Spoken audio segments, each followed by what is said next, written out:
to increase your skills at being able to influence others and get on the same page with others, even when they see things very, very differently than you do. And the ability not only to get this on the same page with others, but hopefully the right page, to do it quickly, to do it with as little friction as possible, and if you're really good, leave the other party feeling understood and feeling valued in the process.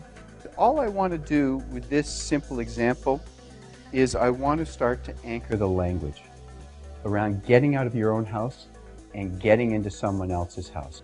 I'll sit in on meetings and I'll hear people who I dealt with 15 years ago look across the table and say, I don't think you're in my house yet.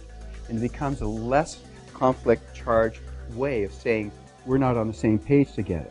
I'll hear people saying, we're about to roll this program out into the field. How do we make sure they're really in our house so they get the intention of this program? Or, if they're really wise, they're going to say, how do we make sure we're in their house so this program isn't just another head office monstrosity that gets rolled out and everyone rolls their eyes? So one of the things that we look to do with this is start to anchor the language. What makes up your frame of reference? Your values. What else? Your beliefs. What else? Sorry? Your tastes. What else? Your experiences. What else? These are all the things that make you up.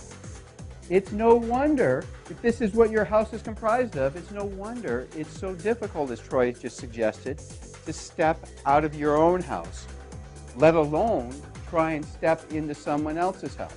If you're going to have a partnership, you really need to understand each other at an intimate level. And I have all sorts of partnerships at all sorts of levels, and some of them are in that we know our houses very well, and some are more challenging for me because I don't find time to get in their house often enough. And I haven't been skillful enough at getting them into my house. Just like earlier we talked about within teams, talking about strengths and weaknesses, it's as important to bring people into your house as it is to get into their house. It's about understanding one another, it's about having better relationships. If I were really hard about it, I would say it's about getting results. And it's not to say all that other stuff, which in many ways I think is even better than the results, but if I bring it into a corporate context, I'm going to say the reason to get out of your own house and into someone else's is because you want results. And generally you get results with and through other people.